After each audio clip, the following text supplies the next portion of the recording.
ದುಃಖನು ಯಾಕ ಖುಷಿ ಆಟ ಆಡ್ತೀರಿ ಮತ್ತ ಸ್ನೇಹಿತರು ಕೂಟ ಆಟ ಆಡ್ತೀರಿ ಇಲ್ಲೆಲ್ಲ ಬಂದ್ರ ಸ್ನೇಹಿತರು ಇರ್ತಾರ ಮನ್ಯಾಗ ಯಾರು ಇರಲ್ಲ ಎಲ್ಲಾರು ಅವ್ರವ್ರ ಕೆಲ್ಸಕ್ಕೆ ಹೋಗ್ಬಿಡ್ತಾರ ಆಮೇಲೆ ನೀವು ಒಬ್ರ ಹಾಕಿರಿ ಶಾಲೆ ಒಳಗ್ ಬಂದ್ರ ಟೀಚರ್ ಇರ್ತಾರ ಸ್ನೇಹಿತರು ಇರ್ತಾರ ಸರ್ಸ್ ಇರ್ತಾರ ಅಕ್ಕರ್ ಇರ್ತಾರ ಅಣ್ಣರ್ ಇರ್ತಾರ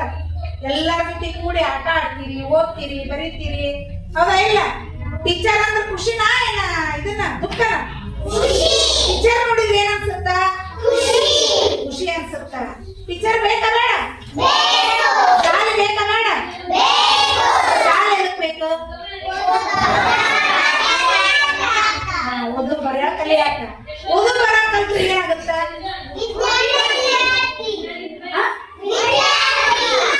ಈಗ ವಿದ್ಯಾರ್ಥಿನ ಆದ್ರೆ ಓದು ಬರ ಕಲ್ತ್ರೆ ಏನಾಗುತ್ತ ಬುದ್ಧಿ ಬರುತ್ತ ವಿದ್ಯಾವಂತರಾಗ್ತೀರ ಹೌದಾ ಇಲ್ಲ ಅದಕ್ಕ ನಮ್ಗೆಲ್ಲಾರು ಏನ್ ಬೇಕ